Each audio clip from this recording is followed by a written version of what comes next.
ब्रह्मा का पिता है, कौन विष्णु की मां, शंकर का दादा कौन है, हमको दे बता। ये जानने के लिए कृपया सुनिए। जगत गुरु तत्वदर्शी संत रामपाल जी महाराज के अमृत वचन सर्व पवित्र धर्मों के पवित्र शास्त्रों के आधार पर। यह वही संक्षिप्त शिव पुराण, इसके एक रुद्र संहिता के ही अध्याय 9 में इन चारों का वर्णन है। अध्याय 9 और पृष्ठ नंबर ये है 110। पीछे से वर्णन चला रहा है, हम अपने जो काम की बातें हैं उनको लेते हैं। इस प्रकार ब्रह्मा, विष्णु और रुद्र इन तीनों देवताओं में गुण हैं। रजगुण ब्रह्मा, सतगुण विष्णु, तमगुण शंकर, इन तीनों देवताओं में गुण है। तीन हो गए और चौथा फिर वो परंतु शिव गुणातीत माने गए। ये काल इनसे न्यारा है।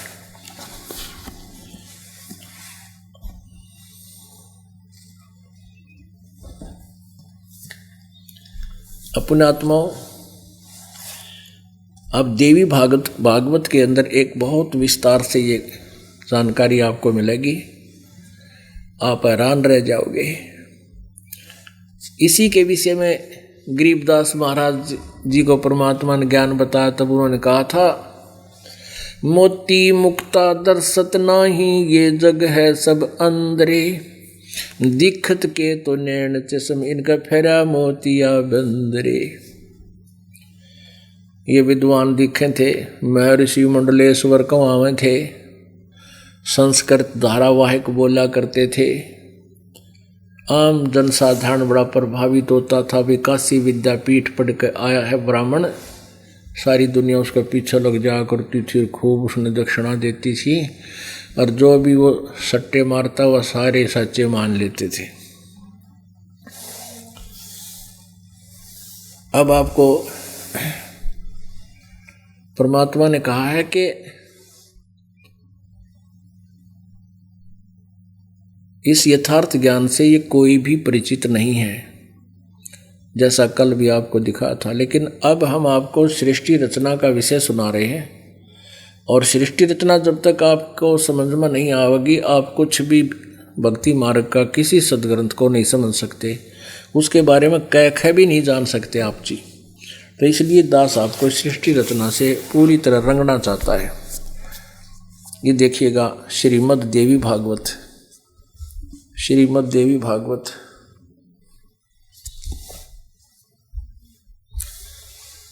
गीता प्रेस गोरखपुर से प्रकाशित है। हनुमान प्रसाद पोदार और चिमन लाल गोस्वामी इसके संपादक हैं।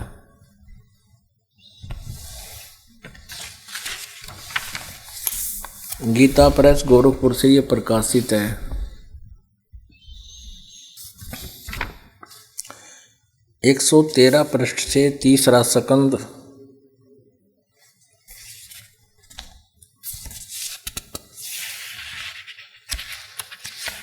तीसरा स्कंद और इसका प्रथम अध्याय है। ये देखिएगा। जन्मे जय ने पूछा, भगवन आपने अंबा यज्ञ अर्थात परम पवित्र नवरात्र व्रत के करके उसके द्वारा देवी के आराधन करने की आज्ञा दी है। अतः वे कौन देवी हैं, कैसे और कब प्रकट हुई, उनके पधारने का क्या उद्देश्य है, तथा वे किन गुणों से विभूषित है।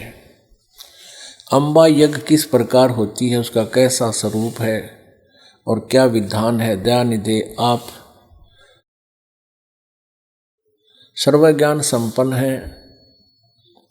ब्रह्मन साथ ही विस्तार पूर्वक ब्रह्मांड की उत्पत्ति भी कहिए, क्योंकि भूदेव ब्रह्मांड के विषय में जो कुछ भी कहा गया है वह जैसा जो है, ये सभी बातें आप जानते हो। मैंने सुना है कि ब्रह्मा, विष्णु और रुद्र ये 3 सगुण देवता हैं। कर्म से सृष्टि, पालन और संहार कार्य का उत्तरदायित्व इन पर रहता है। पाराशर नंदन व्यास जी, अब मैं इनके संबंध में विस्तार पूर्वक सुनना चाहता हूँ, आप बतलाने की कृपा कीजिए।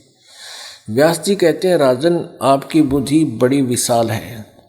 अभी तुमने जो प्रश्न पूछा कि ब्रह्मा आदि यानी ब्रह्मा विष्णु समेत महेश को ब्रह्मादिक बोलते हैं, ब्रह्मा आदि की उत्पत्ति कैसे हुई, सो वह महान कठिन विषय है। उसमें अनेक प्रश्न उठ जाते हैं। यही प्रश्न पूर्व समय में मैंने नारद जी से किया था। मैंने कहा, मुने आप बुद्धिमान हैं, मुझे यह बताने की कृपा कीजिए कि इस विस्तृत ब्रह्मांड के प्रधान कर्ता कौन है। मुनिवर, यह ब्रह्मांड कहाँ से उत्पन्न हो गया। द्विजवर, साथ ही यह भी बताइए कि यह ब्रह्मांड विनाशशील है अथवा सदा रहने वाला। इसकी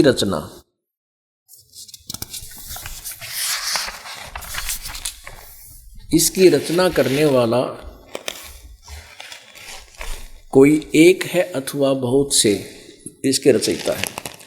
कर्ता के अभाव में कार्य का होना असंभव है। यह प्रश्न मेरे मन में उठा करता। कुछ लोग भगवान शंकर को परम कारण मानकर जगत का रचयिता बतलाते हैं।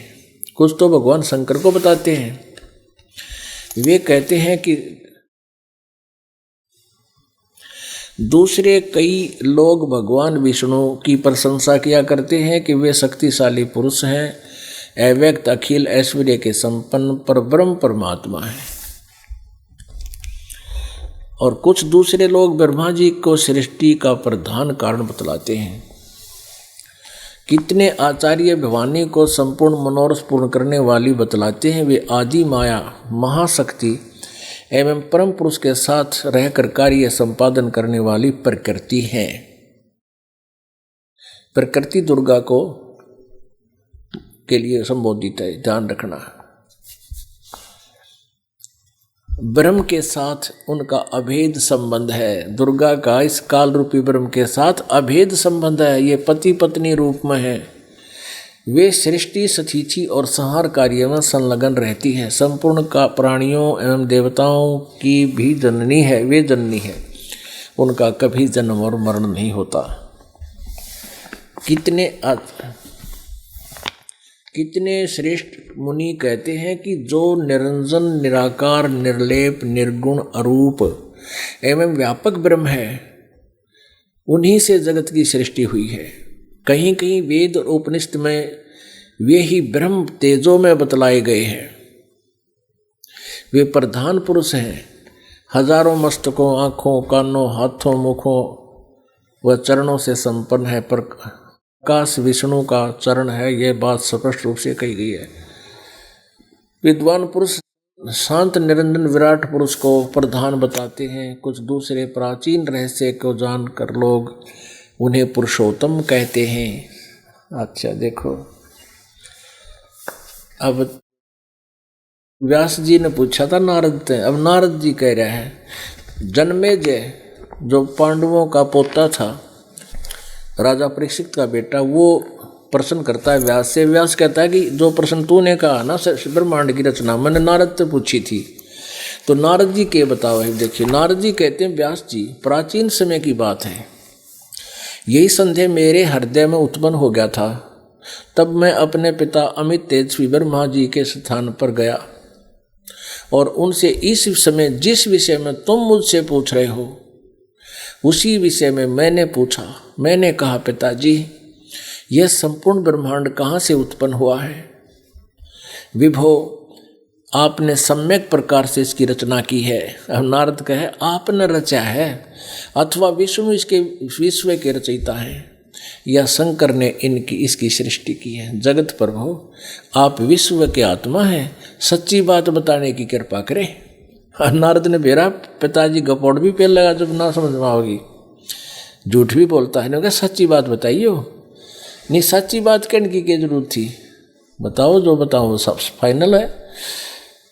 तथा कौन देवता सबसे बड़े एवं सर्वसमर्थ हैं?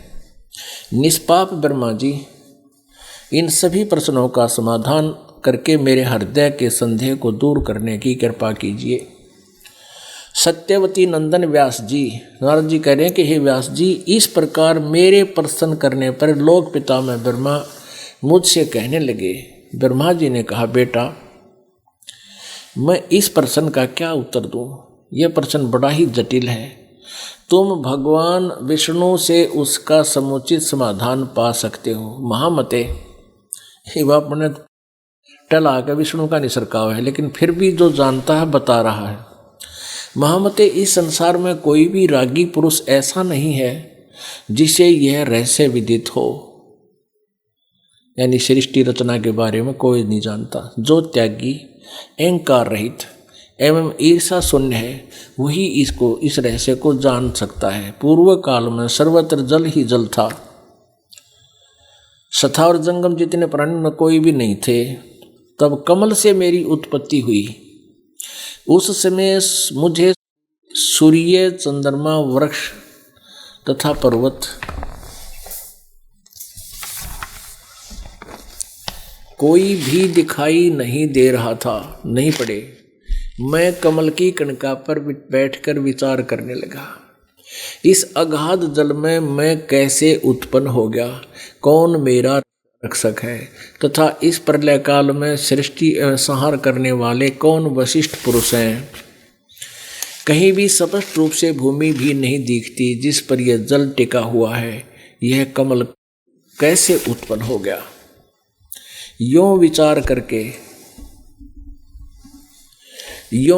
करके मैं जल में उतरा। 1000 वर्ष तक पृथ्वी का अन्वेषण करता रहा। इस पर भी मुझे उस जल का कहीं और छोर नहीं मिला। इतने में आकाशवाणी हुई, तप करो तप करो। अब ध्यान से देखना कि यहाँ से बिजली गिरी थी तप करण की या हठ योग करण की, जो किसी सदग्रंथ में नहीं है, प्रमाणित सदग्रंथ जैसे गीता और वेदों में।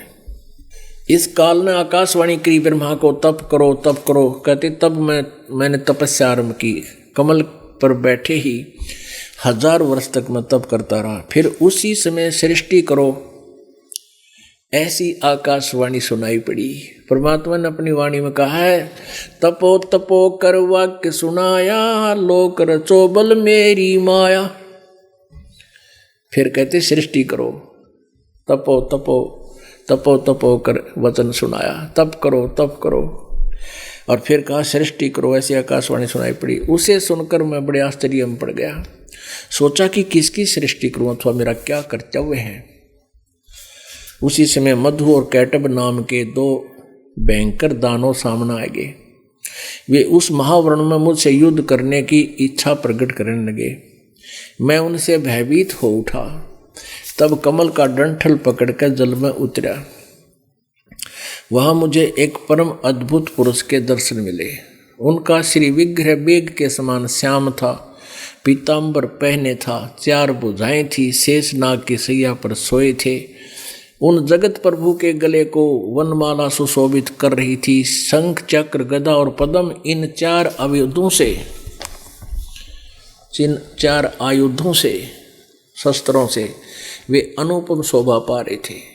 ऐसे शेषशायी भगवान विष्णु का मुझे दर्शन हुआ।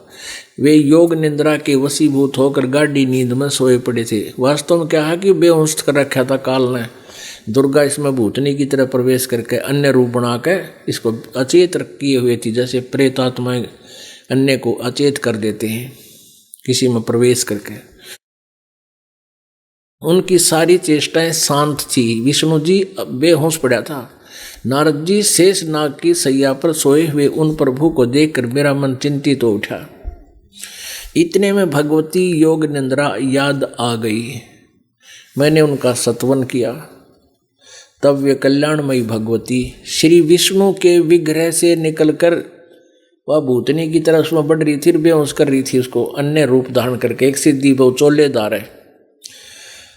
श्री विष्णु के विग्रह से निकलकर, शरीर से निकलकर अचिंत रूप धारण करके आकाश में विराजमान होगी। वह भूतनी निकल कर ऊपर आकाश में दिखाई दी। दिव्य आभूषण उनकी छवि बढ़ा रहे थे, सारे गहने पैर रखे थे। जब योग निद्रा भगवान विष्णु के शरीर से अलग होकर शरीर से निकल गई, आकाश में विराजने लगी। तब तुरंत श्री हरि उठ बैठे। वह भूतनी करी थी, वे उस भूतनी की तरह इसके अंदर दुर्गा बढ़ गई थी, अन्य रूप धारण। ये तीनों ही ऐसे कर रखे थे, ब्रह्मा भी, विष्णु भी, शिव जी। इनको जन्म, इनको पैदा करके सच्चाई से अपरिचित रखने के लिए इनको कोमा में रखा जाता है। योग निंद्रा भगवान विष्णु के शरीर से अलग होकर आकाश में विराजने लगी। तब तुरंत श्री हरि उठ बैठे। उन्होंने मधु और कैटब के साथ 5000 वर्ष तक बड़ी घमसान लड़ाई की। तब वे दैत्य मरे और वो 5000 वर्ष तक विष्णु लड़ता रहा उन राक्षसों से, मधु और कैटब से। वह उससे तब भी नहीं मरे। मरे कैसे कि दुर्गा ने फिर अपने अदाएं दिखाई। वो दुष्ट उस दुर्गा की तरफ बुरी नज़र से उसकी तरफ देखने लगे, पाछे तो विष्णु ने मार दिए। इसके बाद भगवान विष्णु ने पहले देवी के कटाक्ष से मधु और कैटब मोहित हो गए थे। उसके बाद भगवान विष्णु ने गोद में लिटाकर उन्हें वहीं प्राणों से रहित कर दिया। ओहो, इनकी शुरुआत मार काटता है। सुत्या उठ दे विष्णु लाग गए न मारन, जन्म होते ही। अब वहां मैं और भगवान विष्णु दो थे, वहीं रुद्र भी प्रकट हो गए। यो शंकर भी आ गया, काल का तीसरा बेटा तमोगुण। हम तीनों को भगवती अध्याशक्ति के दर्शन हुए। वो सामने जो खड़ी थी अन्य रूप धारण करके, उसने दुर्गा का रूप बना लिया। उन्हें देखकर मन मुग्ध हो गया। हमने उनकी उत्तम स्तुति की। तब वे आदि शक्ति हम लोगों से कहने लगी। देवी ने कहा, दुर्गा ने, ब्रह्मा विष्णु और महेश्वर, ये रुद्र कहो और चाहे महेश कहो, वही रुद्र भी प्रकट हुए। इन तीनों से कहता है, ब्रह्मा विष्णु और महेश्वर, तुम भली भांति सावधान होकर अपने अपने कार्य में संलग्न हो जाओ। सृष्टि, सचिथि और संहार ये तुम्हारे कार्य हैं। ब्रह्मा जी कहते हैं, भगवती अध्याशक्ति की यह वाणी बड़ी मधुर, सुंदर एवं सुखप्रद थी। हमने वह स्पष्ट सुनी। हम लोगों ने कहा, माता, हम किस प्रकार इन प्रजाओं के सर्जन आदि कार्य करने में सफल हों। विस्तृत भूमि का अभाव है, सभी स्थान जलमग्न हैं। हमारी बात सुनकर उन कल्याण स्वरूपिणी भगवती का मुखमंडल मुस्कान से भर गया। इतने में ये काल का इन दोनों का मिला जुला जाल है। इतने में एक सुंदर विमान आकाश से उतर आया। तब उन देवी ने हमें आज्ञा दी, देवताओं, निर्भीक होकर इच्छापूर्वक इस विमान में प्रवेश कर जाओ। ब्रह्मा विष्णु और रुद्र, आज मैं तुम्हें एक अद्भुत दृश्य दिखलाती हूँ। हमने भगवती की बात सुनकर उसे शिरोधार्य कर लिया। रतन जड़ित विमान पर चढ़कर हम लोग आराम से बैठ गए। हम तीनों देवताओं को उस पर बैठे देखकर देवी ने अपने सामर्थ्य से विमान को आकाश में उड़ा दिया। अब पुण्यात्माओं, थोड़ा सा मौखिक सुनाऊंगा, तब ये देवी पुराण आपका बहुत अच्छा आसानी से समझ में आओगी। अब काल के आदेश से, और वो गुप्त रहता है, कभी किसी के सामने नहीं आता। दुर्गा ने विमान में बैठा के तीनों को, ब्रह्मा विष्णु महेश को, आकाश में उड़ा दिया। ये वहाँ पहुँचे ब्रह्मलोक में। ब्रह्मलोक के अंदर आपको चित्र में दिखा, ब्रह्मांड का एक चित्र में। अब थोड़ा सा फिर दिखाते हैं। एक ब्रह्मांड का लघु चित्र। ये है एक ब्रह्मांड। ये है ब्रह्मलोक, जहां से ये है ब्रह्मलोक। और इस काल ने इस ब्रह्मलोक में एक महाइंद्र का द्वीप भी बना रखा है। ये है महाइंद्र का द्वीप है। ये है एक ब्रह्मांड का लघु चित्र। एक ब्रह्मांड का लघु चित्र, ये सारा पूरा ब्रह्मांड है। इसमें यहाँ ये पूरा समुद्र है, चारों तरफ मीठा समुद्र है। ये यहाँ पर सारा ये जितना ये नीला नीला सा दिखाई दे, सारा समुद्र है।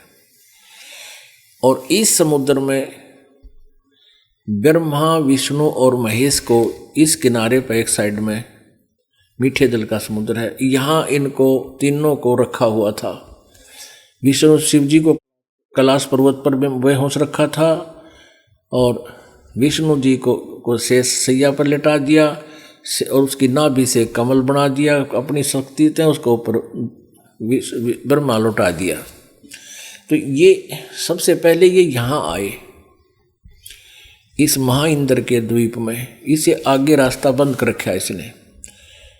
ये वापस फिर इससे वापस निकल कर ये कहाँ गए, इनका विमान इस रास्ते से यहाँ पहुँच गया सबसे ऊपर। इस ब्रह्मांड के शिखर सुन में धर्म अन्यायी, जिन शक्ति डायण मैल पठाई। अब ये शिखर सुन में, शिखर माने चोटी पर, सबसे ऊपरले स्थान पर ये काल बैठा है। और इसने यहाँ 3 स्थान बना रखे हैं, एक रजोगुण प्रधान क्षेत्र, एक सतोगुण प्रधान क्षेत्र, एक तमोगुण प्रधान क्षेत्र। जब यही यहाँ अन्य रूप धारण करके रहता है, दुर्गा को अपने साथ रखता है। दुर्गा को जैसे ब्रह्मा रूप में होता है तो सावित्री रूप दुर्गा का बना लेता है, और ये इस रजोगुण प्रधान क्षेत्र में रहते हैं। इनके संयोग से जो पुत्र उत्पन्न होता है वो रजोगुण हो जाता है, और ब्रह्मा इस रूप का स्वरूप का ही वो ऐसा ही स्वरूप का हो जाता है, पिता से मिलती जुलती शकल बन जाती है। फिर ये सतोगुण प्रधान क्षेत्र में रहते हैं, दुर्गा लक्ष्मी रूप में, काल विष्णु रूप में। इन दोनों के संयोग से जो पुत्र उत्पन्न होता है वो सतोगुण प्रधान हो जाता है, अपने आप सतोगुण युक्त हो जाता है। और फिर तीसरा तमोगुण प्रधान क्षेत्र है, इसमें ये काल शिव रूप धारण कर लेता है और दुर्गा को पार्वती रूप में रखता है। इन दोनों के संयोग से यहाँ जो पुत्र होता है वो ऑटोमेटिकली तमोगुणी हो जाता है। जैसे तो फिर ये क्या यहाँ से आए, इन पहले ब्रह्मा का लोक देखा, ओहो यहाँ गया विमान, दूर से दिखाया कि वो एक ब्रह्मा बैठा है और सावित्री उसके पास बैठी। एक ब्रह्मा देखा, फिर विष्णु देखा, लक्ष्मी भी देखी, फिर शिव देखा है। तो ऐसे ये सारी कहानी ये अब आप समझ में आओगे इनके। और ये दुर्गा का लोक अलग है, ये इस क्षेत्र में ये किसी को नहीं प्रवेश करने देता, केवल दुर्गा को ही अपने साथ रख लेता है, बाकी इसको इधर से वापस छोड़ देता है। अब यहाँ अब बताते हैं, आप कैसे समझ में आओगी सारी कहानी। अब आप जी को ये क्या करते हैं कि वहाँ से जैसे ये विमान उनका उड़ के चला, इंद्र एक और इंद्र देखा ऊपर, उसके बाद फिर आगे को चला तो एक ब्रह्मा देखा। ब्रह्मा को देखकर शंकर और विष्णु जी पूछने लगे, ब्रह्मा जी ये दूसरा ब्रह्मा कौन है? ब्रह्मा जी कहता मन तो पता नहीं ये कौन है। अब इसको पढ़ेंगे तो और ज़्यादा आनंद आएगा। देखिएगा, ये श्रीमद् देवी भागवत आपको दिखा रहे हैं, 3रा स्कंद चल रहा है। ये 3रा स्कंद हम पढ़ते पढ़ते व्यास जी बता रहे हैं, नारद जी बता रहे हैं व्यास को अपने पिता ब्रह्मा जी अब आगे बता रहे हैं। तो ब्रह्मा जी बता रहे हैं हम तीनों देवताओं को उस पर विमान पर बैठे देखकर देवी ने अपने सामर्थ्य से विमान को आकाश में उड़ा दिया। ब्रह्मा जी कहते हैं मन के समान तीव्र गति से चलने वाला वह विमान जिस अपरिचित स्थान पर गया वहाँ संपूर्ण फलों से लदे हुए अनेक वृक्ष थे। आगे एक अत्यंत सुंदर नगर दिखाई पड़ा, अद्भुत चार दीवारी उस नगर की छवि बढ़ा रही थी। उसमें बहुत ऊंचे ऊंचे महल थे, उचित स्थान पर यज्ञशालाएं बनी थी। अक्षण भर में के बाद वह एक दूसरे सुंदर प्रदेश में जा पहुंचा। वहाँ हमने देखा अनुपम नंदन वन था, पारिजात की घनी छाया के बीच सुरभि गौ बैठी थी। पास में ही ऐरावत हाथी विराजमान था। सैकड़ों अप्सराएं, यक्ष, गंधर्व और विद्याधर उस पारिजात के उपवन में गाते एवं विहार करते थे। देखा तो वहीं महाभाग इंद्र भी थे।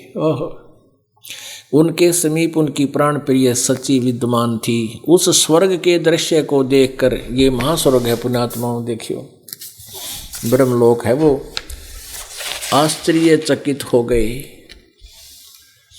हम इतने में हमारा विमान तेजी से चल पड़ा और दिव्य धाम ब्रह्मलोक में जा पहुंचा। ये ऊपर ब्रह्मलोक का क्षेत्र है, उसमें संपूर्ण देवता उस नगर के सामने मस्तक झुकाया करते थे। वहाँ एक दूसरे ब्रह्मा विराजमान थे। उन्हें देखकर भगवान शंकर और विष्णु को बड़ा आश्चर्य हुआ। सभा लगी थी। भगवान शंकर और विष्णु ने मुझसे पूछा, चतुरानन ये अविनाशी ब्रह्मा कौन है? मैंने उत्तर दिया, मुझे कुछ पता नहीं, सृष्टि के अधिष्ठाता ये कौन है? भगवान मैं कौन हूँ? ये कौन है और हमारा क्या उद्देश्य है? इस उलझन में मेरा मन चक्कर काट रहा है। इतने में मन के समान तीव्रगामी व विमान तुरंत वहाँ से चल पड़ा और कैलाश के सुर में शिखर पर जा पहुँचा। आगे काल उस वहाँ विमान के पहुँचते ही एक भव्य भवन से त्रिनेत्रधारी भगवान शंकर निकले। युग काल निकला। वे नंदी वृषभ पर बैठे थे। उनके 5 मुख थे और 10 भुजाएं थी। युकाल था। मस्तक पर चंद्रमा सुशोभित हो रहा था। अक्षण भर के बाद वह विमान उस शिखर से भी पवन के समान तेज चाल से उड़ा और बैकुंठ लोक में पहुंच गया। वहाँ जहाँ भगवती लक्ष्मी का विलास भवन था। बेटा नारद, ये काल बैठा था विष्णु रूप में, वहाँ लक्ष्मी दुर्गा थी लक्ष्मी रूप में। बेटा नारद, वहाँ मैंने जो संपत्ति देखी उनका वर्णन करना मेरे लिए असंभव है। उस उत्तमपुरी को देखकर विष्णु, जो हमारे साथ विष्णु बैठा था, काल का पुत्र है, उनके साथ जो तीनों बैठे थे, उस उत्तमपुरी को देखकर विष्णु का मन आश्चर्य के समुद्र में गोता खाने लगा। वहाँ कमल लोचन श्री हरि विराजमान थे। एक विष्णु और बैठा था। यू काल था विष्णु रूप में। अलसी के फूल के समान उनके श्री विग्रह की कांति थी। पीतांबर पहने थे, 4 भुजाएं थी। वे पक्षी राज गरुड़ पर विराजमान थे। दिव्य आभूषणों से उनकी अनुपम शोभा हो रही थी। प्राण प्रिया लक्ष्मी चंवर ढुरा रही थी। उन सनातन श्री हरि की झांकी पाकर हम सभी भौचक्के से रह गए। एक दूसरे को देखते हुए हम विमान में एक उत्तम आसन पर बैठे रहे। इतने में वही पवन से बातें करता हुआ वह विमान तुरंत उड़ा। आगे अमृत के समान मीठे जल वाला समुद्र मिला। उसका जल बड़ा ही मधुर था। अब उस समुद्र में क्या क्या था? वहीं एक मनोहर द्वीप था। आप अपने मतलब की लेंगे जड़ी बूटियाँ। उस द्वीप में एक मंगल में मनोहर पलंग बिछा था। उस पलंग में सुंदर रत्न जड़े थे। उस उत्तम पलंग पर एक दिव्य रमणी बैठी थी, सुंदर औरत।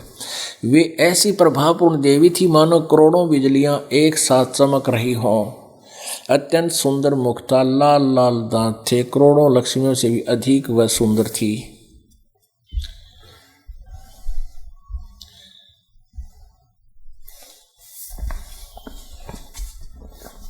उन्हें देखकर हम सभी महान आश्चर्य में पड़ गए। कुछ समय तक हम वहीं ठहरे रहे। आपस में कहने लगे, ये सुंदरी कौन है और इसका क्या नाम है? इनकी माँ है और इनका पहचान में नहीं आई। अब ये लीला करेंगे। अब परमात्मा ही इनको सद्बुद्धि देगा और प्रकट करवाएगा इनसे वो रहस्य। हम इसके विषय में बिल्कुल अनभिज्ञ हैं। ये कहते हैं ये सुंदरी कौन है और इसका क्या नाम है, हम इसके विषय में बिल्कुल अनभिज्ञ हैं। इसके हजारों नेत्र, हजारों आंख, हजारों मुख और हैं। दूर से देखने में यह कितनी सुंदर प्रतीत हो रही है। ये न कोई अप्सरा है और न कोई गंधर्व कन्या एवं देव कन्या ही। यहाँ देखिएगा, नारदियों संदेहग्रस्त होकर हम लोग वहाँ रुके रहे। तब भगवान विष्णु ने उन चारों साहिनी भगवती को देखकर विवेक पूर्वक निश्चय कर लिया कि ये भगवती जगदम्बिका है। अब काल ने इनकी बुद्धि ऑन कर दी थोड़ी सी। तब उन्होंने कहा कि ये भगवती हम सबकी आदि कारण है, महाविद्या महामाया इसके नाम है, ये पूर्ण प्रकृति है। प्रकृति दुर्गा को कहते हैं, ये ध्यान रखना। अब 120 पृष्ठ पे तीसरा सकंद चल रहा है। 120 पृष्ठ पे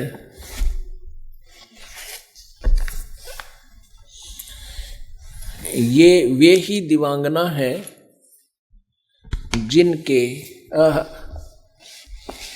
जिनके पर्यावरण में मुझे दर्शन हुए थे, जब पानी था, पानी ही पानी था। उस समय मैं, विष्णु जी कहते हैं, उस समय मैं बालक रूप में था और मुझे पालने पर ये झुला रही थी। वट वृक्ष के पत्थर पर एक सुदृढ़ शैया बिछी थी, उस पर लेटकर मैं पैर के अंगूठे को अपने कमल जैसे मुख में लेकर चूस रहा था। उन्हें देखकर मुझे पहले की बात याद आ गई, ये हम सब की जननी है। अब ये फिर वही आ जाते हैं जो आपको बार बार हम दिखाते हैं। अब इसकी कड़ी जुड़ जाएगी। तीसरा सकंद 123 पृष्ठ।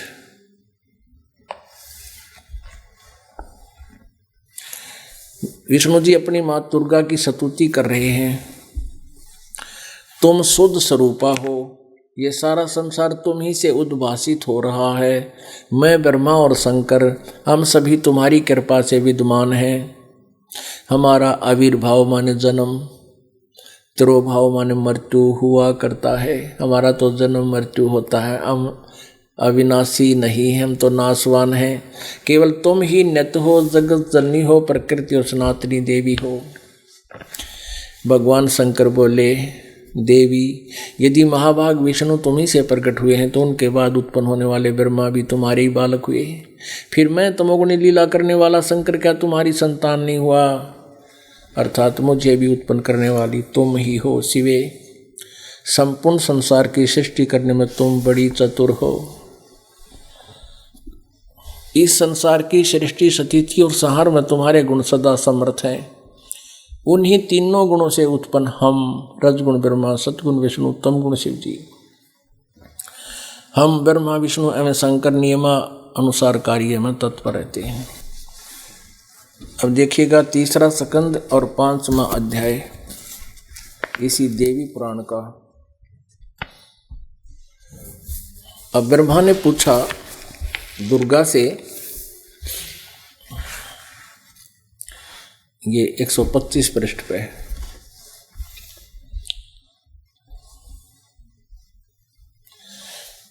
अब ब्रह्मा जी पूछ रहे हैं अपनी माता दुर्गा से, ये यहाँ से शुरू होता रहा, यहाँ से प्रसंग शुरू हुआ। ब्रह्मा जी कहते हैं 125, इस मूर्त और अमूर्त जगत का आधार तुमसे पूर्व कोई भी दूसरा पुरुष नहीं था, कोई तीसरा भी नहीं था। एकम एव द्वितीयम ब्रह्म, इस वेद के वचन को व्यर्थ कहना तो बनता नहीं। और इधर अनुभव दूसरी बात कहता है। कहते वेद तो नो है वो एकम, जैसे गीता जी अध्याय नंबर 18 के श्लोक नंबर 66 में कहा कि सर्वधर्मान परित्यज माम एकम शरणम व्रज। कहते हैं जो वेद तो ये कहता है एकम अद्वितीय ब्रह्म, वो एकम सर्वशक्तिमान अद्वितीय ब्रह्म है। इस वेद के वचन को व्यर्थ कहना तो बनता नहीं, ब्रह्मा का है। और इधर अनुभव कुछ दूसरी बात कहता है। इस प्रकार वेद वाक्यों और अनुभवों में अत्यंत विरोध उत्पन्न हो रहा है। वेद कहते हैं एकम एव अद्वितीय ब्रह्म, यह तो है, तो क्या वह आत्म स्वरूपा तुम ही हो? दुर्गा से पूछ रहे हैं क्या वो ब्रह्म तुम ही हो क्या, जबकि युग तक काल है। दुर्गा कैसे बकाओगी न, देखिए, या कोई और पुरुष है या कोई और भगवान है? ब्रह्मा पूछा अपनी मात है। और माता उस काल के डर से कति नहीं बताती सच्ची। मेरे इस संदेह को दूर करने की कृपा करो। किसी महान पुण्य के प्रभाव से मुझे तुम्हारे चरणों की सेवा सुलभ हुई है। तुम स्त्री हो व पुरुष, यह रहस्य भी मुझे विशद रूप से कृपा करके बताओ। अब यह दुर्गा क्या कहती है? ब्रह्मा जी कहते हैं, इस प्रकार मैंने जब भगवती जगदम्बिका से विनय पूर्वक पूछा, तब वे मधुर वाणी में मुझसे कहने लगी। देवी ने कहा, मैं और ब्रह्म एक ही हैं। अलग ही सत्य वाणी में, मुझ में और इन ब्रह्म में कोई किंचित मात्र भी भेद नहीं है। यानी दो तो हैं ये, मुझ में और इन ब्रह्म में। वे जो हैं वही मैं हूँ और जो मैं हूँ वही वे हैं। बुद्धि के भ्रम से भेद प्रतीत हो रहा है। हम लोगों के सूक्ष्म भेद को जो जानता है, अब देखिए अभी तोड़ पाट रहा है कि हम लोगों के सूक्ष्म भेद को, यानी काल और दुर्गा के भेद को जो जानता है वह है बुद्धिमान पुरुष है। वो तत्वदर्शी संत है, वो बुद्धिमान पुरुष है। उसके संसार सागर से मुक्त होने में कुछ भी संदेह नहीं। और फिर क्या कहती है? ब्रह्म एक ही है। आगे देखियो, मैं शक्ति रूप धारण करके पराक्रम करती हूँ। गौरी, ब्राह्मणी, रुद्री, ऐसे ऐसे ये सब मेरे ही रूप हैं। शिवा का बोरी, विभिन्न कार्यों के उपस्थित होने पर उन देवियों के भीतर अपनी शक्ति स्थापन करके मैं ही सारी व्यवस्था करती हूँ। हाँ, उस देवी को निमित्त बना लेना मेरा स्वभाव है।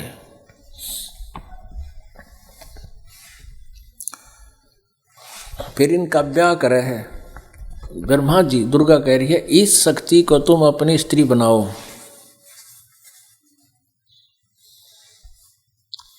यह अनुपम सुंदरी है, इसका मुख सदा मुस्कान से भरा रहता है। माँ सरस्वती नाम से विख्यात इस श्रेष्ठ देवी में सभी रजोगुण विद्यमान हैं। इसका दिव्य शरीर स्वच्छ वस्त्रों से सुशोभित है। यह सुंदरी अब सदा तुम्हारी स्त्री होकर रहेगी। यह प्रेसी भार्या को भी मेरी ही विभूति समझकर आदर की दृष्टि से देखना। इसका दुर्गा ने अपना अन्य रूप बनाया था। फिर देखिए, इस प्रकार मुझे आज्ञा देकर, ये 128 पृष्ठ पर, इस प्रकार मुझे आज्ञा देकर प्रसन्न वंदना भगवती जगदम्बा ने भगवान विष्णु से कहा, विष्णु, मन को मुग्ध करने वाली इस लक्ष्मी को लेकर अब तुम भी पधारो, यानी जाओ। यह सदा तुम्हारे वक्ष स्थल में विराजमान रहेगी, इसमें कंचित मात्र संदेह नहीं।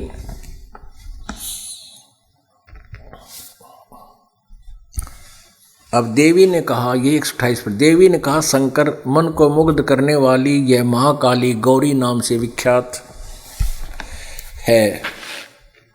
तुम इसको स्त्री रूप में स्वीकार करो। अब देखना 129 पृष्ठ पर यह फिर स्पष्ट करे है, क्योंकि कहते हैं चोर चुरावे तुमड़ी गाड्डे पानी में, वह गाड्डे वह ऊपर आव, सच्चाई छानी ना। तीसरा स्कंद देवी भागवत, संक्षिप्त देवी भागवत, तीसरा स्कंद। यहाँ देखना, यों सृष्टि का क्रम मैंने संक्षेप में तुम्हें बतला दिया। दुर्गा कह रही है, महानुभाव देवताओं, अब मेरा कार्य सिद्ध करने के लिए विमान पर बैठकर तुम लोग शीघ्र पधारो। जाओ। कहाँ जाओ? कि वहाँ पैदा करो, रोक के रखो और मारो, काल के लिए भेजो। कोई कठिन कार्य उपस्थित होने पर, ब्रह्मा विष्णु में इसको कह रही है दुर्गा, जब तुम मुझे स्मरण करोगे मैं सामने आ जाऊंगी। देवताओं, मेरा तथा सनातन परमात्मा का ध्यान तुम्हें सदा करते रहना चाहिए। या दो बता दिए। वहाँ तक कह थी एक कह मैं भी वही मैं वो मैं।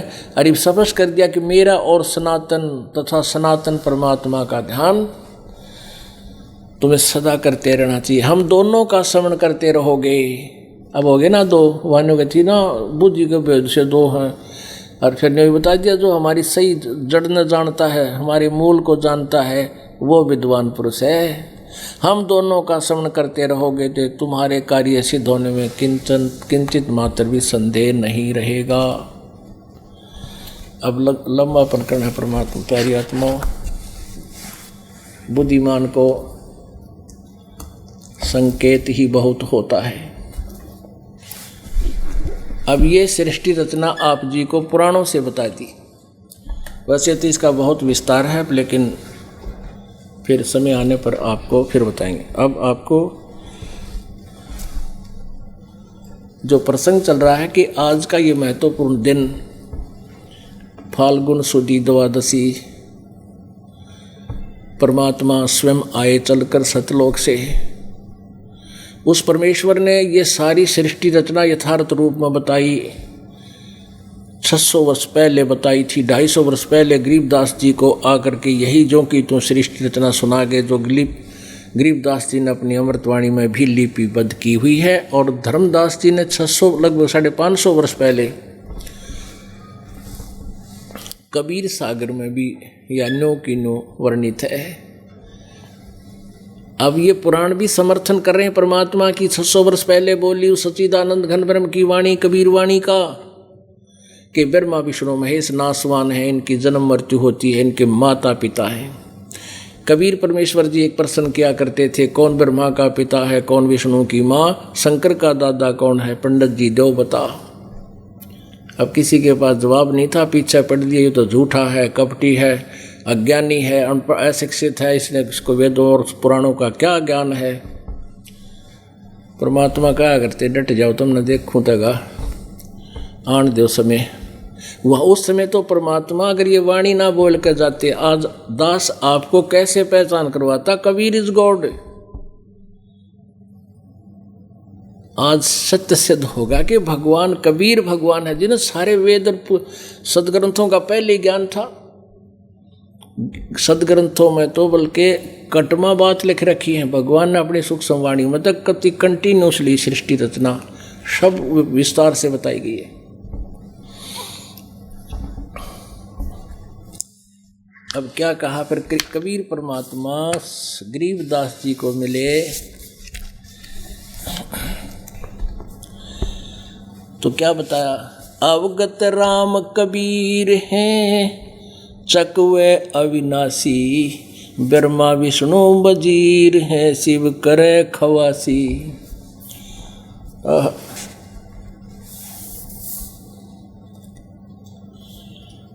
के अवगत राम कबीर हैं, अविगत जिसकी स्थिति से कोई परिचित नहीं, वो राम वो साहब कबीर जी हैं।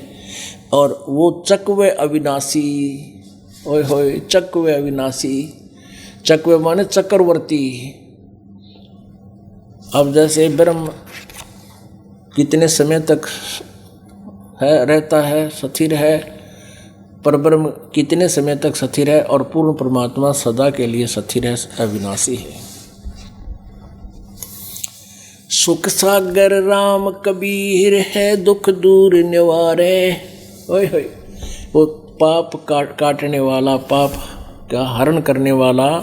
सुख सागर राम कबीर है दुख दूर निवारे, 84 कुमेट के भव सागर त्यारे, तत् कहन को राम है दूजा नहीं देवा, तत् कहन को राम है दूजा नहीं देवा, ब्रह्मा विष्णु महेश से जाकी करते हैं सेवा। अब ये सभी जितने भी देवता ऋषि महर्षि हैं, ये उस एकम अद्वितीयम ब्रह्म को ही पाने का प्रयत्न कर रहे हैं। गीता जी अध्याय 18 के श्लोक नंबर 66 में जिसके विषय में लिखा है कि सर्वधर्मान परित्यज्य माम एकम शरणम व्रज अहम तवा सर्व पापे भय मोक्षामि मा शुच। लेकिन उसके पाने की विधि उन वेदों में नहीं है।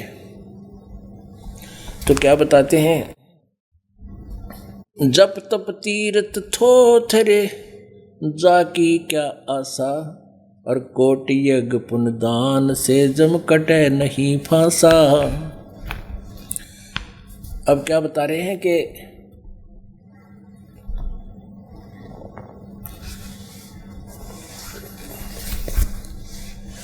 तीर्थ, जप तप तीर्थ थोथरे, एक जप माने जाप करना, कौन से जाप का, एक सत नाम को छोड़कर अन्य मंत्रों का जाप करना। जप तप तीर्थ थोथरे जाकी क्या आशा, और कोटि यज्ञ करोड़ यज्ञ पुण्य दान से कटे जम न फांसा। यम का फांसा, काल का फंदन, ये पास, ये बंधन नहीं कट सकते, काल के बंधन नहीं कट सकते। क्या बताते हैं, अब जैसे आप जी को बताया कि यथार्थ साधना ना करके कोई तो हवन ही करता है। गीता जी अध्याय नंबर 4 के श्लोक नंबर 25 से लेकर 31 तक यही बताया गया है। कोई तो यज्ञ करता है, कोई हवन करता है, कोई केवल स्वाध्याय ही करता है, कोई योग आसन ही करके अपने को निश्चित मान रहा है। तो क्या बताते हैं कि कोट यज्ञ पुण्य दान से कटे नहीं यम फांसा। जैसे पुण्यात्माओं, ये अच्छी आत्माएं दान भी बहुत करती हैं, हवन भी, यज्ञ भी करती हैं, हवन भी करते हैं, लेकिन उनके पास यथार्थ मंत्र ना होने से वो यज्ञ, वो दान पुण्य व्यर्थ होता है।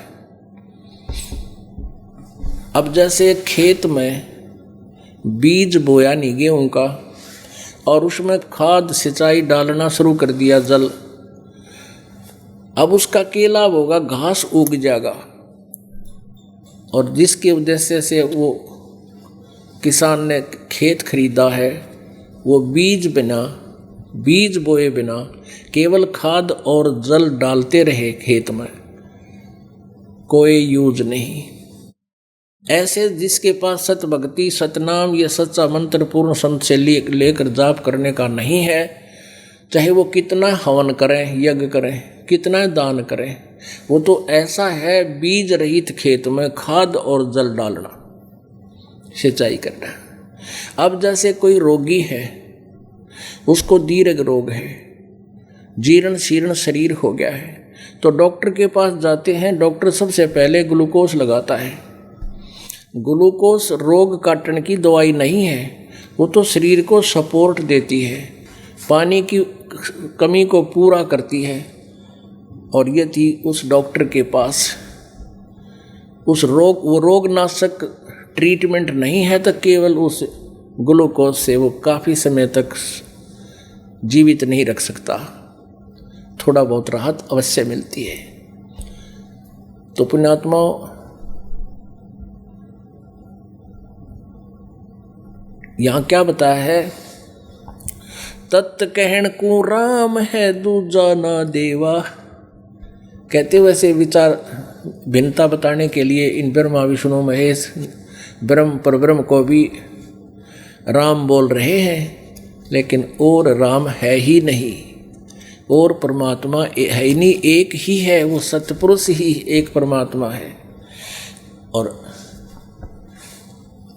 तीर्थ, जप तप तीर्थ थोथरे, ये दूसरे मंत्र ओम नमः शिवाय, ये अकाल मूर्त ज्योति निरंजन सतपुरुष, ये निरंकार ओंकार, ये कहते ये व्यर्थ मंत्र है। राज्य राज्य श्याम मिला, दिन का बेशक जप करो।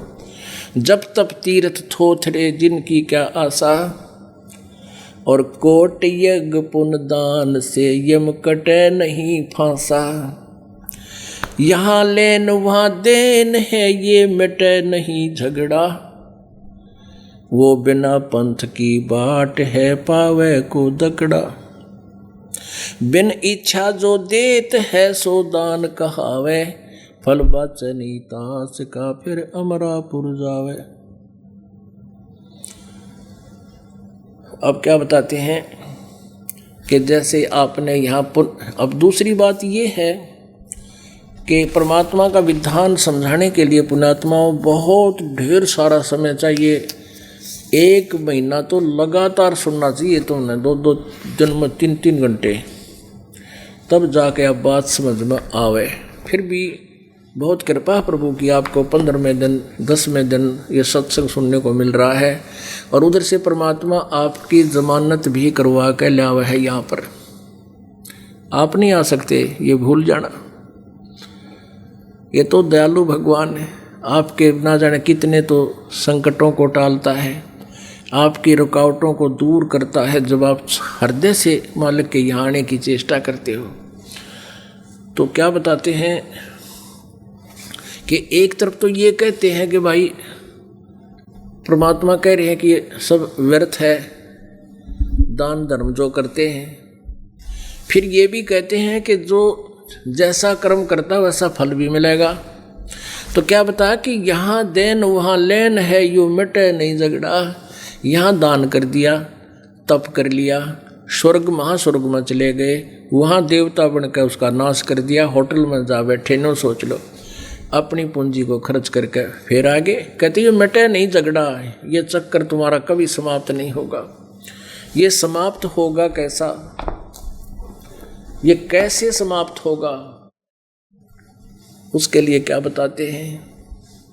मन तू चल रे सुख के सागर, जहाँ शब्द सिंधु रत्नागर। मन तू चल रे सुख के सागर, जहाँ शब्द सिंधु रत्नागर।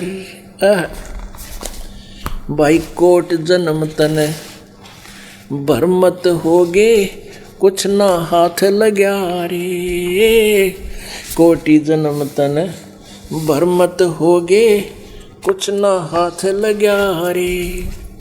कुकर सुकर खर बया बोरे, तू कौवा हंस बुगारे। मन तू चल रे सुख के सागर, जहाँ शब्द सिंधु रत्नागर।